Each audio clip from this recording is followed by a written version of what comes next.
Welcome back, everybody. So, today we're going to look specifically at the United States and its experience with terrorism over a pretty large period of time. And in this lecture, it might be a little bit longer than some of the other ones, so may give you a chance and recommend that if you want to take a break, a good opportunity might be to do so when we reach the point where we start talking about 9/11. So, we'll really try to think about the U.S. experience with terrorism prior to 9/11 and post 9/11. I think it's a really good sort of break point for thinking about terrorism in the US, how the US deals with terrorism, and a lot of things associated with that. So let's first start out, though, with a little exercise I think is important because we keep coming back to this issue of how we think about and define terrorism and how that shapes our perspectives on the issue. So I just want to start out with a hypothetical scenario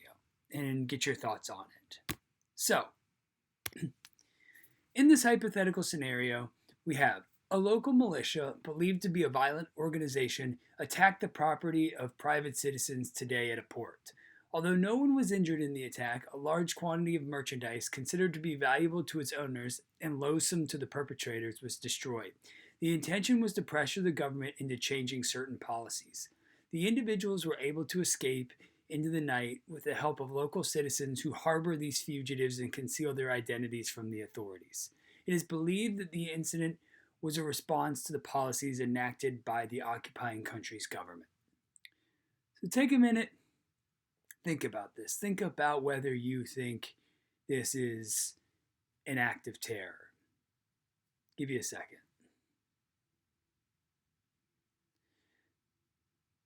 So, now that you've thought about it, perhaps you've paused to give yourself a minute to think about it. I bring this up because this, as many of you may have realized while you were thinking about it, is not actually a hypothetical scenario. This is a description to some extent, although stripped out of the details, of the Boston Tea Party. So, my first question then, discussion question for you today is, was the Boston Tea Party a terrorist act? Why or why not? Again, why or was the Boston Tea Party a terrorist act? Why or why not? So as you're thinking about this, also just start to think about perhaps what are the consequences if we think about the fact that early American attempts to rebel against the British government may qualify as acts of terror?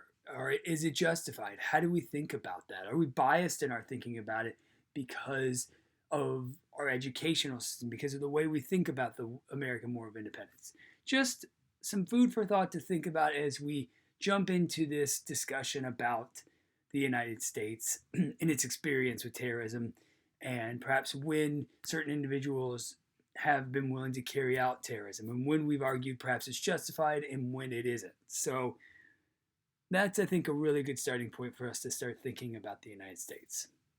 But we're going to jump ahead a little bit in history because a lot of scholars who really focus and think about the U.S. experience with terrorism really focus on the post-Civil War era, and they focus on um, especially the emergence of groups like the Ku Klux Klan and the White League after the Civil War. So of course, we have instances of the usage of terrorism used by slave owners to maintain control in the American South prior to the Civil War, maintain their dominance and enslavement of African Americans. And we're going to talk about the consequences of the use of terror by state governments as well as groups like the KKK here going forward. But this really want to just start at the end of the Civil War period to get some of our ideas out there and start thinking about the American experience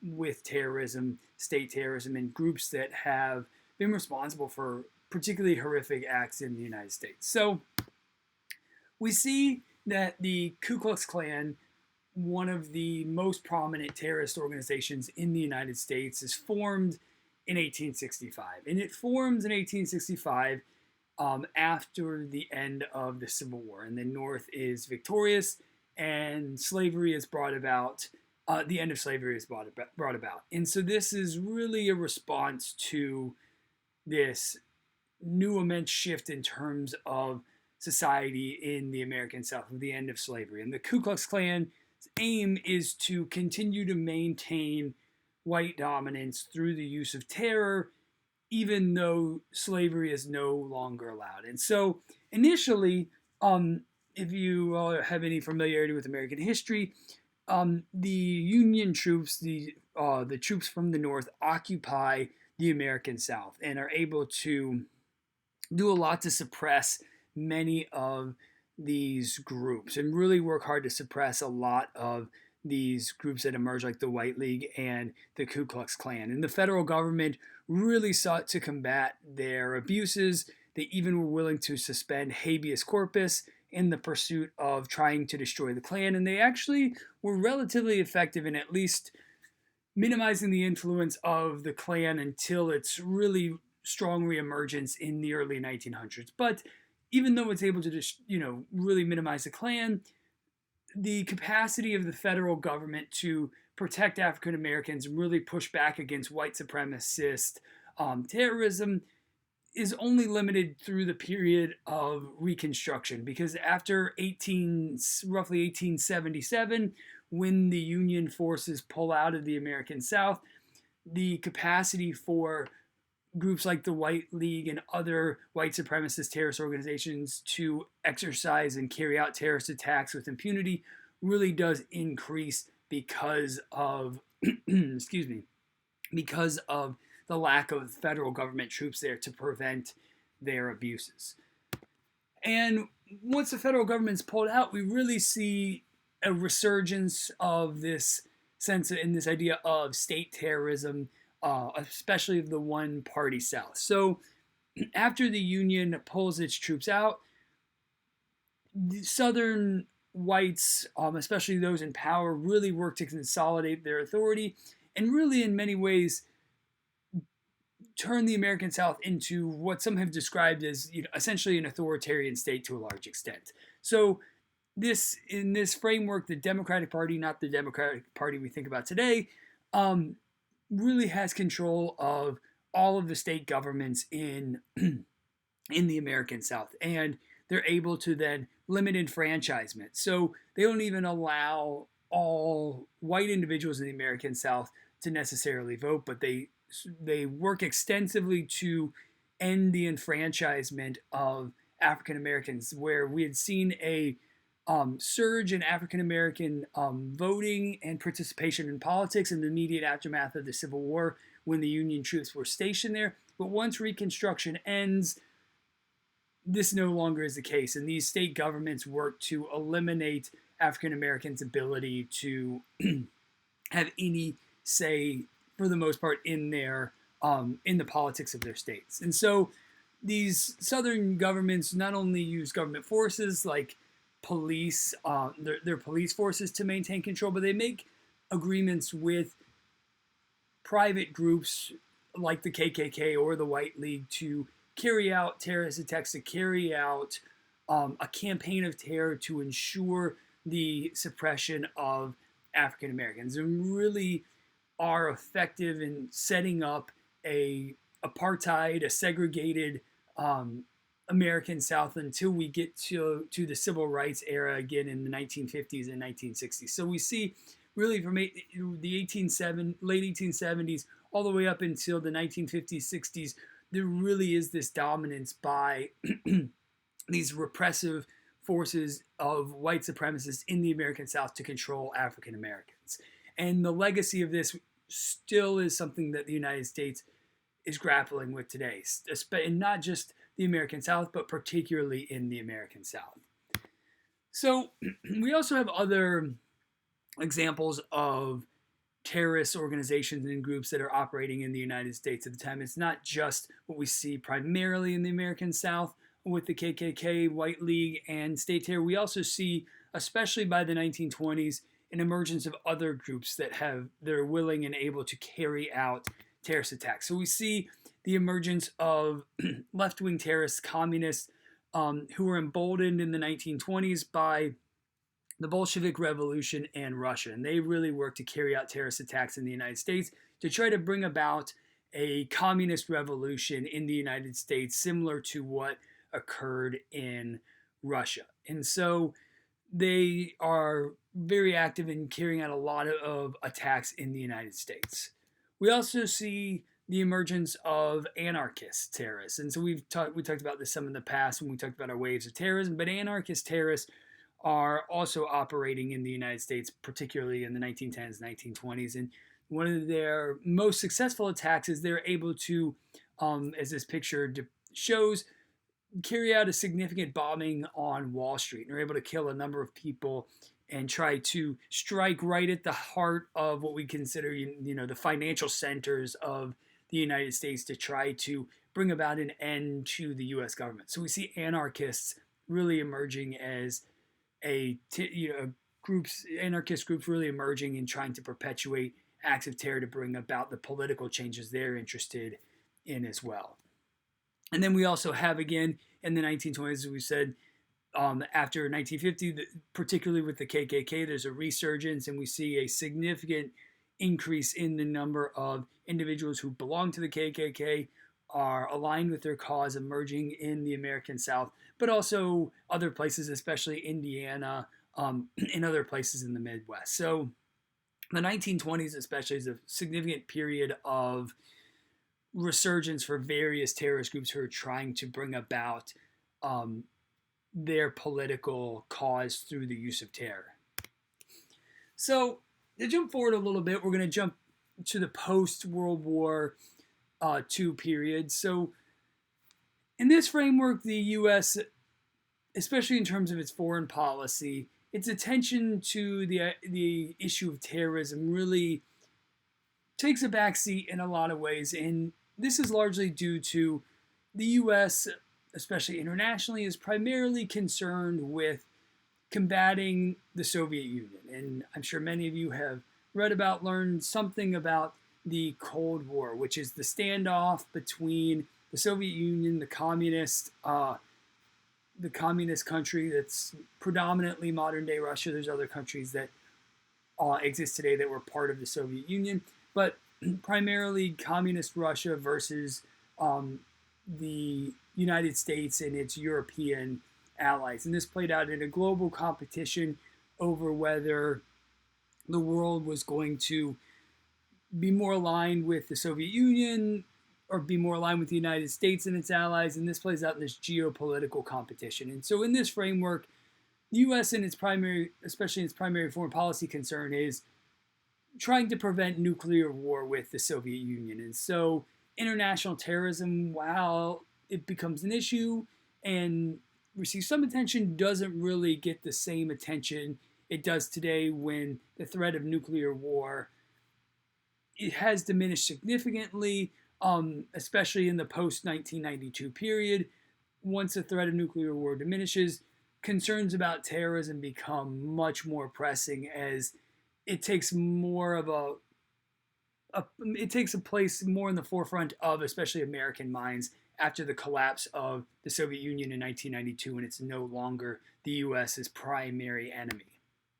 And so, and as I said, we see internationally terrorism is of a lower concern, and also in terms of still the U.S. is dealing with, especially domestic terrorism, even throughout this period. It's not to say there are no terrorist attacks, but at least in terms of its domestic focus as well, the U.S. is primarily thinking about combating terrorism as more of a law enforcement issue. It gets some attention, but again, it's not at the forefront of most policy thinkers' mind, as they are really focused on trying to prevent global annihilation that could be caused by war with the Soviet Union. But I want to give you here a depiction of what we see in terms of the number of terrorist attacks in the United States by ideology from 1970 to 2016. And so the first thing I want to caveat with this graph is this gets, and we run into the issue of thinking about how we define terrorist attacks, right? Because depending on how a group or organization classifies what they consider to be a terrorist attack, that's going to significantly impact the statistics that we're going to see in terms of the number of attacks that have been perpetuated. But what's interesting, I think, to see here is that we actually see, we think about terrorism being a major issue in the United States, but if we think about number of attacks based on the data collected by the START program at the University of Maryland, they make the case that actually we had a significantly higher number of terrorist attacks in the 1970s than we do today. We've actually seen a fairly steady decrease in terms of the number of attacks that are occurring. And you can see, if you want to pause this, take a look, you can see the breakdown in terms of the ideology behind the perpetuation of various terrorist attacks. But what's interesting, though, is even though we see, and this is one of the reasons perhaps why we also think about terrorism differently today than was thought about in the 1970s, is the number of deaths associated. So this is just number of attacks, but this next graph I'll show you shows the actual number of deaths. So what do we see? Well, we see, to some extent, and we can understand why 9/11 is such a watershed, is because of the number of deaths that's caused by one particular attack. So the 2000s has a significantly higher death rate, essentially entirely based upon 9/11. And this is because 9/11 is the deadliest single terrorist attack to ever occur. And so this really skews the number on deaths. But again, it's important to remember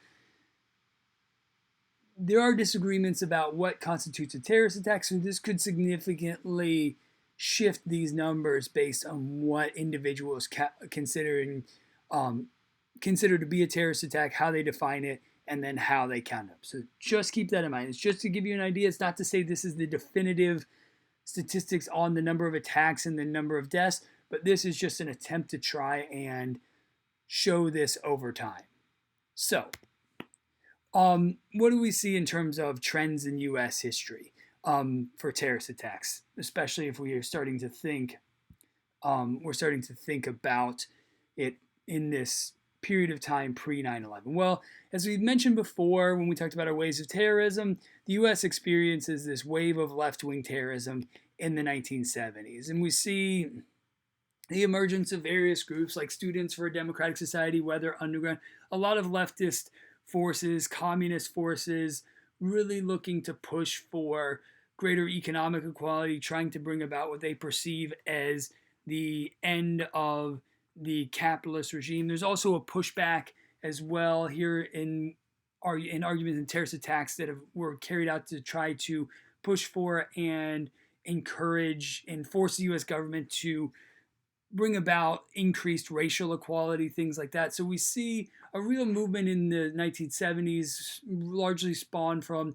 the counterculture revolution as well in the 1960s, inspiring a significant number of these left-wing attacks that we see in the 1970s. But then, since the mid-1970s and 1970s, we see a real winding down and diminishment of left-wing terrorism, and we've really seen since the 1980s, as we talked about, the emergence of right-wing terrorism, both religious and politically, right-wing and religiously motivated terrorism and politically motivated terrorism. And it's been argued that these waves of terrorism, especially for far-right groups, white supremacists, neo-Nazis, groups like this, began to increase their activities, increase their recruitment, increase their number of people participating in them, based on a reaction to the civil rights movement. And after the enfranchisement of African Americans, passage of the Civil Rights Act, really working to end a lot of the racial inequalities, especially through federal legislation in the 1960s, we start to see this backlash to this by especially these white supremacist far-right groups that are responding to increased minority rights. And, and also with the number of left-wing terrorist attacks, there's also this idea that this is a response to and perception that the left wing in the United States is much stronger than it actually is, especially even at this time. These left-wing terrorist groups are fairly small in number, but it's argued to some extent that these right-wing groups perceive and have this fear that the left wing is taking over, and so this increases and mobilizes their activity, in which we still see significantly today. And as I said, we'll spend a lot of more time as well talking about right-wing extremism when we talk about domestic terrorism in an upcoming lecture. And we really see, in a lot of ways, some of the major terrorist attacks that start to really get Americans thinking about terrorism more at a national level, with a couple incidents. And one is the Oklahoma City bombing. And I'm going to focus a case study on this for domestic terrorism because the Oklahoma City bombing is carried out by an individual named Timothy McVeigh, far-right terrorist, who really wants to end what he claims to be federal government oppression. And so we'll dig into that a little bit more in our case study. I want to really dive into that to get a good understanding of how he's representative of these newer right-wing terrorist movements that we're still dealing with today and the legacy of OKC for a lot of those groups today. So we'll talk about that more. And then on top of that, besides the emergence and intensifying of right-wing terrorist groups, we also see a growing concern about Islamic terrorism. And we see this in a couple incidents with the attempted terrorist attack on the Twin Towers in 1993. Several terrorists tried to blow up truck bombs underneath the World Trade Center in New York City and bring the towers down, but were ultimately unsuccessful in destroying the towers. They were able to detonate their bombs, didn't bring down the towers, didn't kill as many people as they want, so it's largely foiled in terms of their ultimate goals. When this started to bring concerns about Islamic terrorism, as these individuals were claiming to be carrying out a jihad against the United States and claimed to be motivated by their religious principles. And we also then, as I said before, when we talked about our terrorist strategies, we talked about show of strength, and I mentioned the Al-Qaeda bombings of the embassies in Nairobi and Dar es Salaam in Kenya and Tanzania. And these, again, are motivated, Al-Qaeda inspired, Islamically motivated terrorist attacks against the United States. So this really starts to bring about a concern with the U.S. government about the potential for increase in Islamically motivated terrorism as well. And then we also have the USS Cole attack in 2000, where terrorists, again affiliated with Al-Qaeda, were able to blow a hole in the side of a U.S. aircraft carrier, trying to strike at the United States and instill fear and create terror for the U.S. government.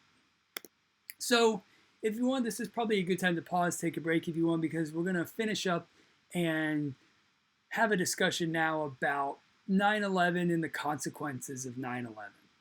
So take a break if you need it. Okay, so now we're going to pick up here with 9/11. And trying to cover 9/11 in half of a class is extremely difficult and really can't do the full scope, consider the full scope of the changes, the consequences, what it's meant to the United States in half class. You could probably have an entire class on 9/11. So this is really in a condensed version to try to start to get at thinking about some of the consequences, the ramifications, and how we still live in the legacy of 9/11 today. So 9/11, I'm not sure how many of you were actually alive for it, but September 11th, 2001, terrorists led that were inspired by Al-Qaeda, Islamically motivated terrorists, brought down the Twin Towers. Here I have a picture of the new One Freedom Tower in New York that replaced the Twin Towers, attacked the Pentagon. They were unable to successfully carry out one of their terrorist attacks. That the flight crashed in Pennsylvania, but it was the single deadliest terrorist attack in history, with almost 3,000 people being killed by the attacks on 9/11, and the damage estimated to be in the billions from bringing down the towers, attacks on the Pentagon. All these things were factored in to say it was extremely devastating to the United States. And not only was it just devastating economically, psychologically, it's really shaped the United States since since the attacks. And it's had a big impact in terms of the way we live in so many different ways, in terms of the American foreign policy, in terms of American domestic policy, in terms of how we think about civil liberties, civil rights, how we just think about and how the U.S. interacts with the world has changed significantly. So the consequences are far reaching, and unfortunately, we won't be able to get to all of them in this particular lecture. There are many things you could think about of how you exist in your daily life has today been impacted by 9/11. So let's just examine it in terms of its impact on foreign policy and domestic policy.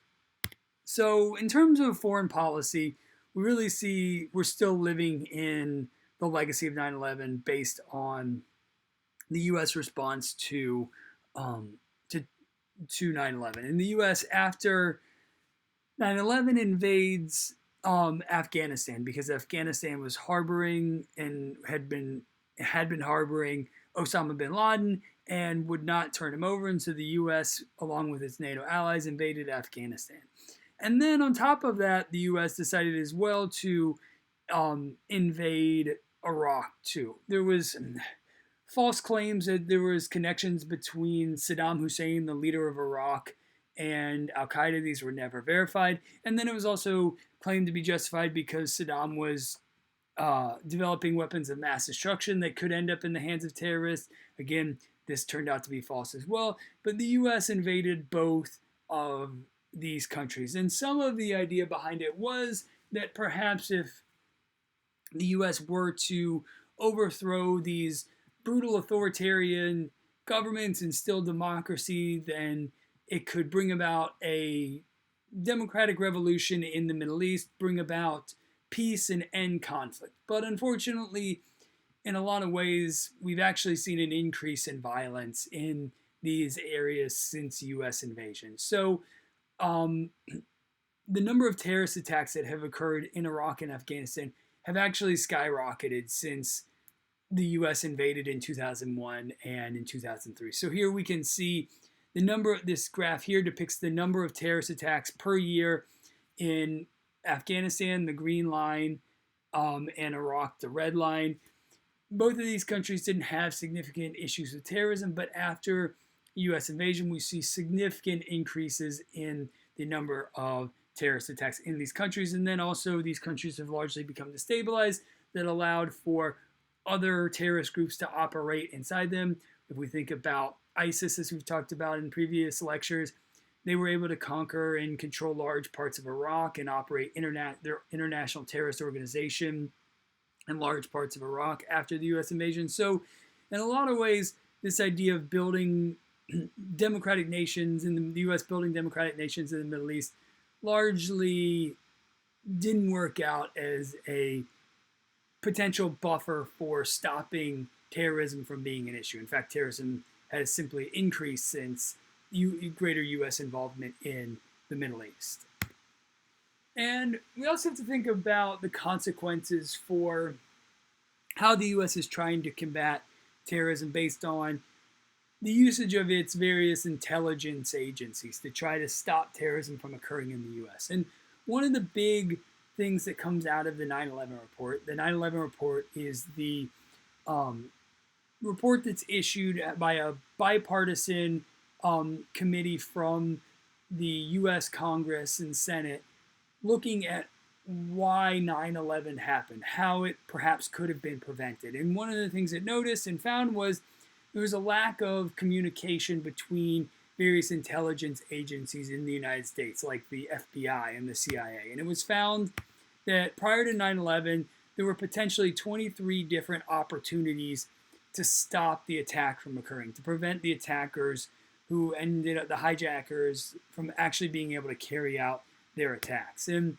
it was found that the CIA actually knew for months that two of the 9/11 terrorists were in the United States, but hadn't passed that information on to the FBI until 19 days before 9/11. And so a lot of these bureaucratic hurdles that made it difficult to engage in communication between these various agencies were argued to have played a major role in hindering their capacity to actually prevent them from occurring. And so there really was a reorganization of the intelligence agencies, with 17 of the American intelligence agencies being organized under one head, the Director of National Intelligence, to diminish the issues with concerns about information sharing, to make it easier for these organizations to share information to ensure that nothing like 9/11 would happen again, especially if the threat were to come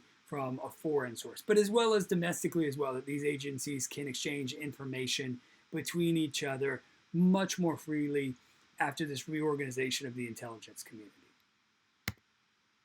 As I said here, this is the Director of National Intelligence, who is, his agency makes the 17th intelligence agency and serves as the head, as the point by which all information, especially regarding terrorism, is focused on this one point that allows for greater focus and ability to combat terrorism when there is this centralized communication process.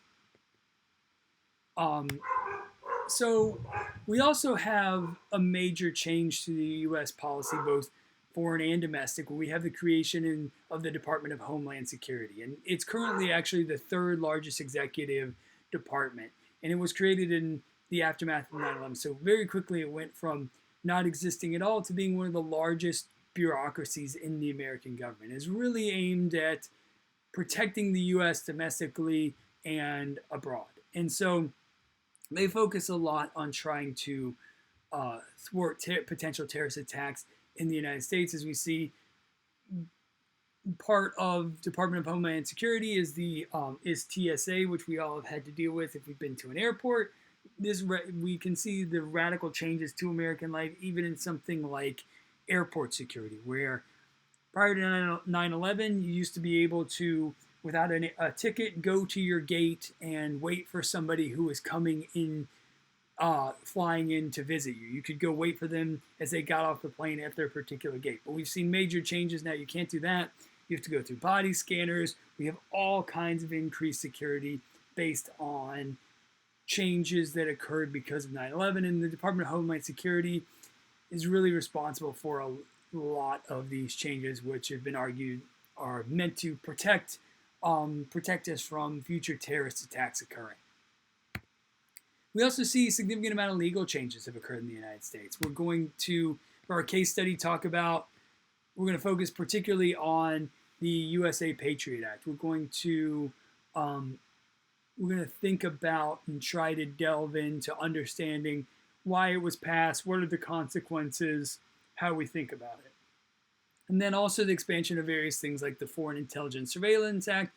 Really, again, this is the U.S. government claiming to try to have the capacity to gain more information to try to prevent any future terrorist attack from occurring.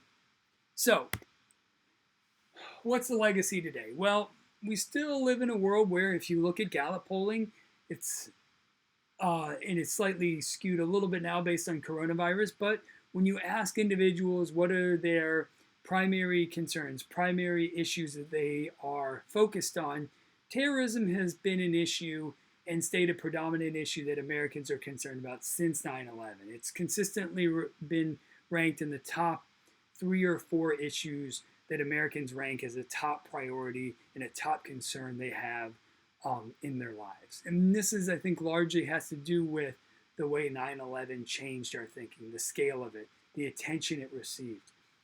We still live in the legacy of 9/11, and it's really hard to think about how that may change, what may cause that. Maybe certain changes will occur based on the current experience with COVID-19 and how that will potentially frame the way Americans think about perhaps concerns about viruses, disease, pandemics will become more of a concern than terrorism. But that's still yet to be seen.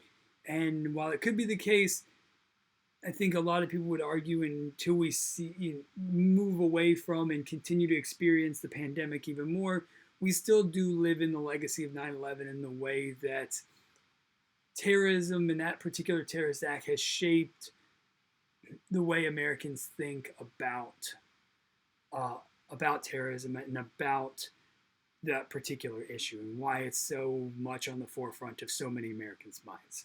So I'll leave it off there. I meant to put this in earlier, but for your discussion, your second discussion question 2, it's why do you think religious and right-wing terrorism have been the most common type of terrorism over the previous 35, 40 years? Again, why do you think religious and right-wing terrorism has been the most common type over the past 35 to 40 years? All right, thanks everybody. I'll talk to you again soon.